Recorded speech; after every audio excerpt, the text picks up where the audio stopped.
Right. Hi, my name is Beck, and I'm a person in recovery. I am an alcoholic, I'm an addict, and I am a home group member of an all-night place. I'm really grateful to everybody in this room tonight, especially to the newcomers. Thanks for being here, Brandon and Michael, and congrats on everyone's days. And man, every minute, every day, every second fucking matters. So thank you for walking this road with me. I was born in 1992 in a big city, but I was very sheltered. So I didn't know. I'm from Austin, Texas, and everyone's like, "Ooh, Austin." And I'm like, I don't know, because like I said, I was very sheltered. My parents are still conservative religious folk. My dad is a retired police officer. I was the youngest and only daughter, so very sheltered. So my dad was a retired police officer. My brother, my oldest brother, he ended up joining the Marines right out of high school. And then 9/11 happened, so he was in the Middle East for like 6 years. So we were very like church and God, not church and God, church and country. It was very like church and country growing up. Um, my other brother, he was like a total asshole. And when my eldest brother left, it was just like open house on me, kind of. My parents were pretty like punitive. They disciplined us, but I don't know. My brother is still an asshole. Okay, I don't need to talk so much about my brother. We went to church like 3 times every week. And then we also had Bible studies every week. We also volunteered at the church, so we were there. I was just like really into church. My extended family was huge, but they were kept at a distance.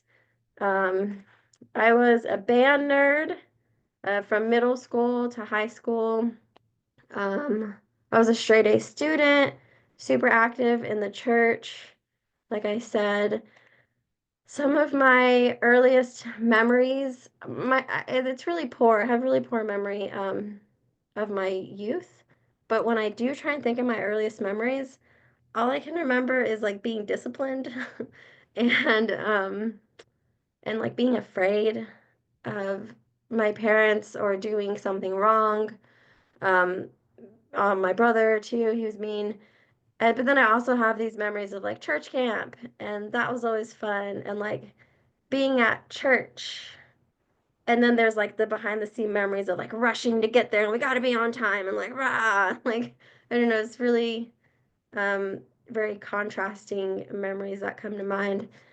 Um, So I was very much always trying to make my parents proud, was a people pleaser, needed to do everything right. I feel like I was very motivated because, my parents were like, better do your shit right.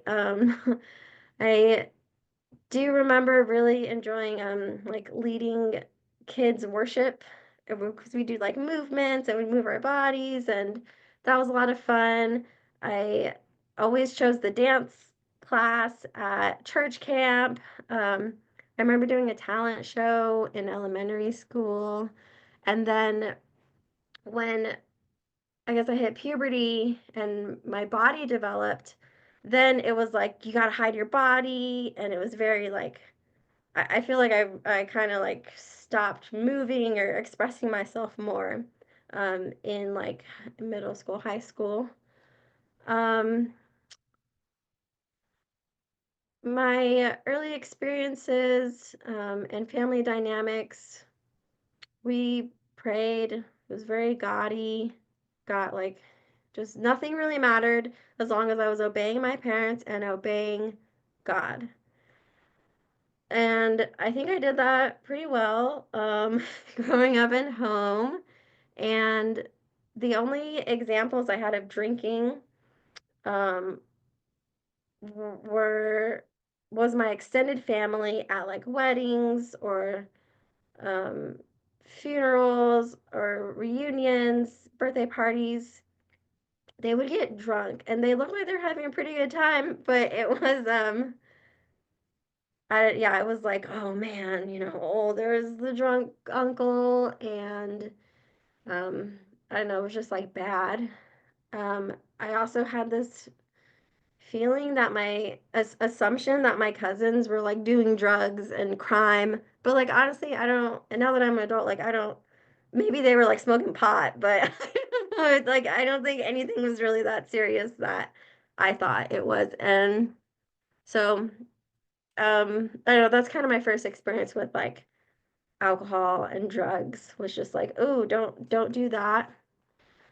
And then when so as a teenager, like I said, I was like shy, because I had to like be hidden. And um, I know that curiosity, now that I'm older looking back, like being curious or being imaginative, they just weren't really celebrated in my family. It was very much just like do the right thing, that God wants you to do. Very evangelical. So I was supposed to be an example. And if I was curious or doubt or had questions, that meant a lack of faith. So like that was bad. I remember my mom asked me one time, or telling me one time, like not to ask so many questions.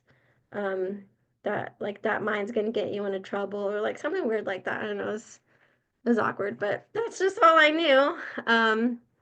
And my friend group, they were 2 years older than me in high school, and when they graduated, I was like super lonely. And then my parents, we ended up adopting my younger cousins because, well, I guess they're my second, my cousin's kids, because my cousin had, she had drinking issues. So I mean, there was some like validity in the like, oh yeah, drinking is bad. Right, like we're all here, we see that. So anyway, so when my parents adopted my cousins, and my friends left, I think I was like, oh, woe is me. Like, I'm lonely. I'm not like the only child. You don't get to, they stopped seeing me do everything right, I suppose. Also, my boyfriend dumped me, and then my friends left. So I started skipping school a lot, and I just stayed home and I slept, and then I would like sneak out of the house before my dad came home, and then acted like I got off on the bus. And I wasn't drinking, I wasn't doing drugs. I was literally just like sleeping all day. Um, I got a job, and eventually a coworker introduced me to pot. And I remember feeling silly, but nothing like really happened, or like nothing more came of it, until my manager found out. And then, but then he just started like smoking pot with me, or I was like, oh no, but it's kind of like sketchy because I was just a high school kid. He was an adult. Um, Anyways, I ended up losing my virginity to this man, and I started on this slope of just like fucking around and being sketchy, and but also still trying to put up this like religious Christian God, like I am the good child front. And that all caught up with me. I ended up cheating on my boyfriend, and I was so ashamed. And I took a bunch of pills. And then my dad came home and found me, took me to the hospital, and I was fine. Um, but like that was kind of crazy. My like shame just like really caught up with me, and I think feeling like I couldn't feel it, I couldn't handle it, that I felt so bad, and so I harmed myself. Um, that was in high school, and then I went to college, and I went to college at a state university, and I took a intro to religious studies, and it just like blew my mind. I had no idea that people had a figurative interpretation of the Bible. I definitely thought that Mary was a virgin and that God made the world in 7 days. Like Ugh. So I was just like devastated. Really though, I was devastated because I'd put all like my faith and I was forgiven because God and Jesus, and it was okay that I'd made mistakes. I don't know. So I couldn't accept anymore though that like everything in the Bible like wasn't true. I read more about it, I guess. I don't know. I lost my faith and I was upset that people were going to hell and hell doesn't even have to exist. So like this is all crazy. And I left the church and I dropped out of school and I moved to another town where I'd made some friends and I started smoking a lot of pot and I started drinking a lot from coworkers who could buy stuff and a boyfriend at the time. um, his brother was older, and that was when I started my drinking and drugging, I suppose. So, and I almost instantly like blacked out. I was a blackout drunk for sure from the beginning. I was a binge drinker, so it wasn't like the daily thing.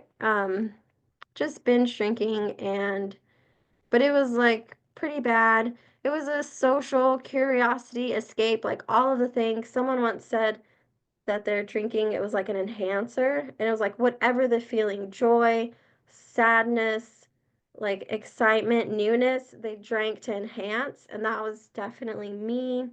I remember feeling like independent and like this is my life and I get to make my decisions and like this is the only life we have because heaven doesn't exist anymore and hell isn't real and like this is hell where we are. So like fuck it, like I don't know. I was like I'm gonna fuck around and I'm gonna find out and I did. I didn't notice any like warning signs.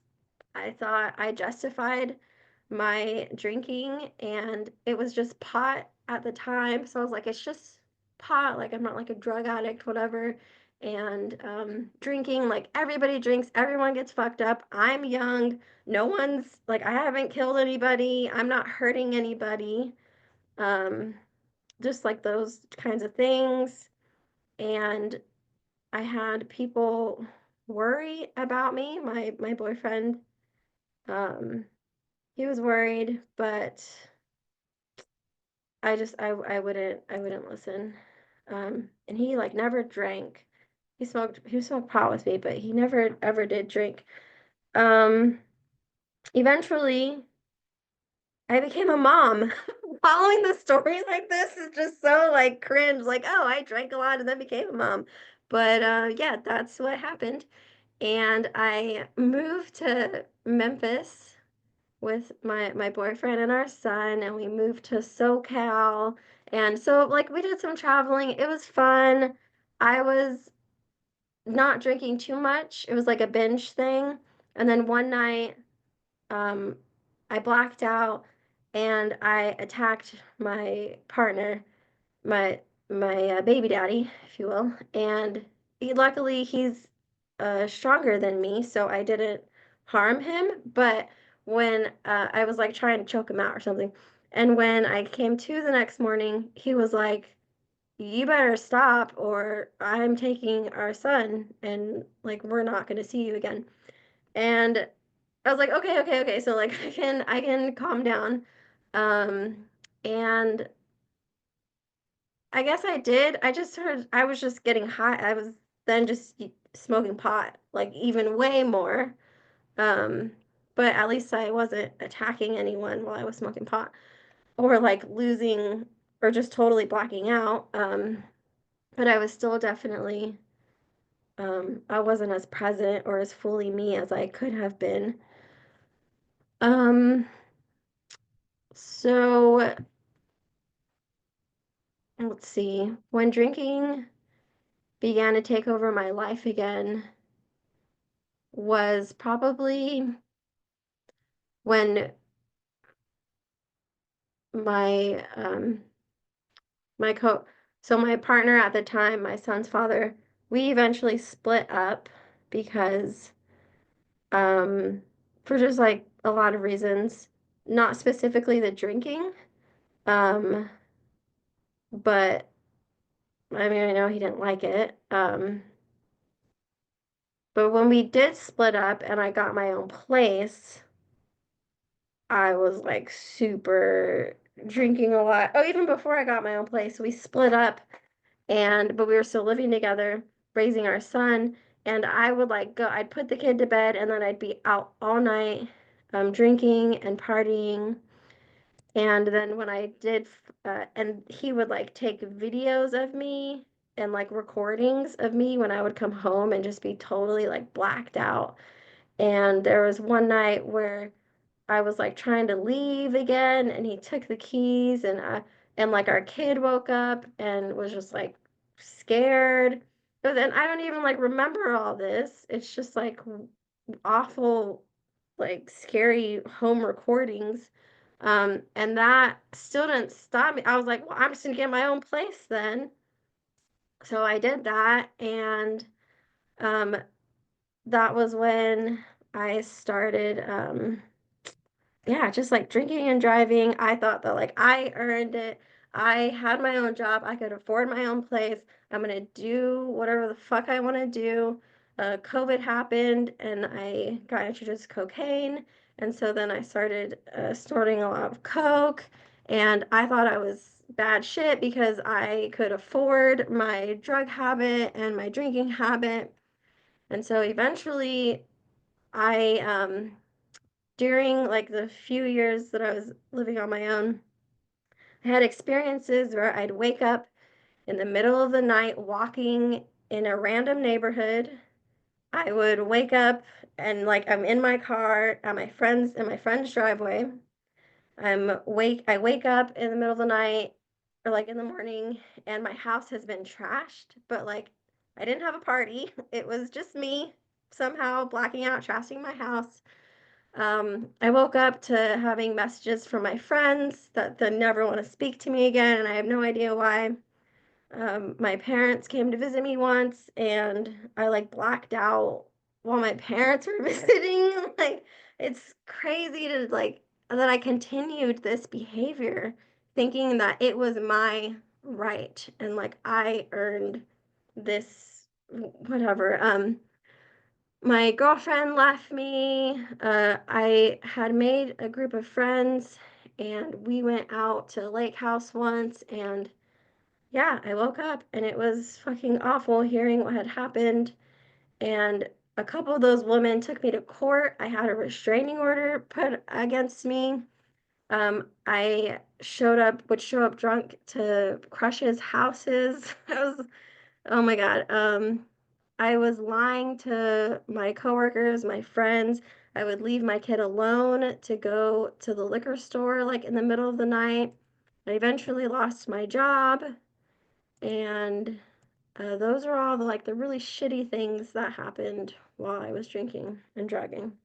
So what finally made me seek help, um, because I lost my job, but I did and this, all that I said, that was all through like, I don't know, like 3 years maybe. Um, but I managed to like pick up a couple of other jobs and I had a girlfriend, and I moved in with her.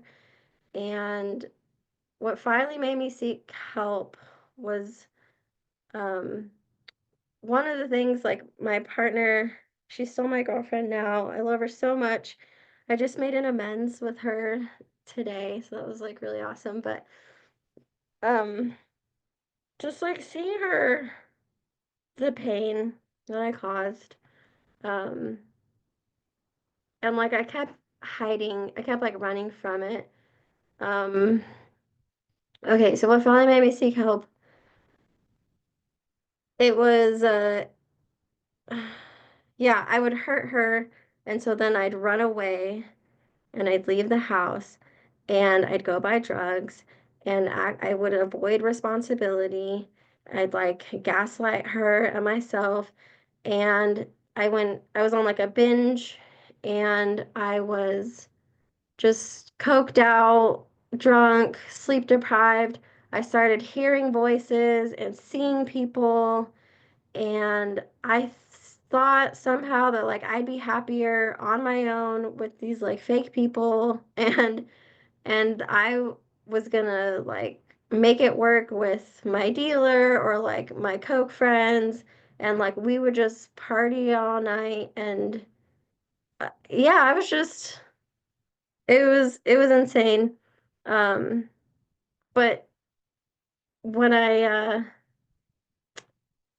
don't know, eventually I like something clicked, right? I guess it was when I saw people and like I went to go investigate in the trees and there were no people there. That was when I was like, "Oh, like maybe this isn't like maybe this isn't what I want." And then the like shame and wanting to hurt myself again was like really sinking in. And so that was when um, I decided to seek help. And my girlfriend too was like, you gotta do something. I'd recently crashed my car, one of those blackout moments, and I had mentioned like maybe I'll go to rehab, I'll find help, but I still like didn't. I just like said that I think to keep the relationship. So it was like a few more months of crazy addict brain. And I had a coworker before I had lost my job. That was the first time I think I heard maybe of AA. And uh, yeah, he said the whole like, "Oh, you drink alone? That's a sign," or whatever. But I didn't really take him seriously. I thought that I would like stop drink. I'd stopped drinking for a time, but I was coked out all the time. So I called it like a liquid sobriety. That shit does not work. Okay, don't do that. Um, but I walked into a room of AA, but it was all God, and I wasn't about to like do that to myself again. Um, but I also eventually was hearing and seeing people, and I was scared, and I wanted to kill myself, but I didn't really want to, or having those thoughts again like scared me. So I went to the rehab and I found secular AA. There was so I left my religion, but a lot over the years I did find Unitarian Universalism, which is almost like a secular religion, I would say. We're like open to all paths to spirituality, whatever. There's atheists who are part of this UU community. But so I was familiar with like secular. And so I searched AA. Yeah, I don't even really know how I found secular AA, but I feel like I searched secular. Maybe I was like looking at all the filters. Yeah, because I was like, let me find a group of young people. Let me find groups of women, queer people, brown people. And then I was like, oh, secular? There's secular groups. And that's when I found an all-night place. And there were like really cool people talking about just like community and that we can get sober without God. And I would sign on while I was in rehab, and everyone was so awesome, and I'd be crying, and it was really awesome when I would get drug tested, and then like the finally I hit the day where I had nothing in my system, and I was like crying, and now I'm over a year without liquor, without Coke, and it's like so exciting. I've started making my amends with people, with my parents. I have a great job that, like, okay, I have a great job. I love it. And I have money in the bank. And um, I'm just some of the major milestone or successes that have happened in my recovery. My son woke up one morning and I was already awake and I was journaling, and he was like, "Whoa, this is crazy. What?" Just because I was awake in the morning and journaling like and happy. It was like I love that moment that that happened. I get to places on time way more than I ever did. And I have a healthy relationship with sleep now. I love integrity. One of the biggest gifts that I've got from the rooms of AA is finding and building my integrity and building my self-esteem, that I can do esteeming acts to build my self-esteem. And so like every day sober, I just like am filling this tank of integrity for me, and that I'm doing the right thing and that I'm not lying. Like I have so much more just like peace, and just because like I'm not lying. And it sounds so crazy, like, wow, that's so profound. I'm not lying anymore, but like I don't know, it really is for me. It feels really good. So trusting and having faith in this program is kind of that was a big like shift for sure.